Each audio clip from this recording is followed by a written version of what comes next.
Vaiko tvirkinimo kaltinamo Andriaus Ūso byla į Panevėžį perduota apeliacinio teismo sprendimus siekiant išvengti galimo šališkumo. Nukentėjusios mergaitės globėja Neringa Venskienė yra Kauno apygardos teisėja. Tad byla buvo tiriama Sostinės apygardos prokuratūroje, o proceso dalyvių skundai Vilniaus pirmajame apylinkės teisme.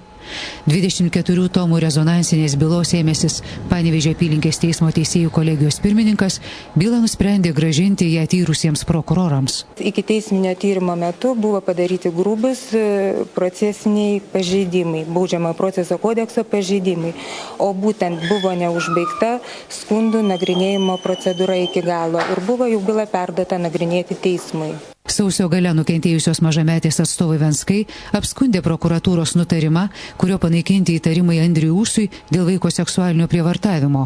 Tačiau Venskams buvo atimta galimybė nutarti apskųsti dar ir teismui, nes byla su kaltinamojo aktu jau buvo perduota į Panevėžį. Šiais pažeidimais yra pažeidžiamas ne tik tai mažametės nukentėjusiosios ir jos atstovų teisės, bet taip pat ir kaltinamojo Andriaus Ūso teisės, nes jis tai turi teisę žinoti, kuo jis yra kaltinamas. Vilniaus prokurorai teigia su Panevėžio teisėjų argumentais dar nesusipažinę. Kol kas aš nieko nežinau.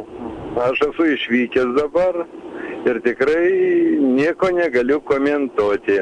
Mergaitės globėja patenkinta teismo sprendimu. Turėjo būti. Tai nepabaigus iki teisinio tyrimo byla negali būti perduodama nagrinėti teismui. Panevėžio teisėjų nutartį bylą grąžinti prokurorams per savaitę gali apskųsti visi proceso dalyviai. Violeta Juzonytė, Alminas Mikalauskas, LNK žinios, Panevėžys.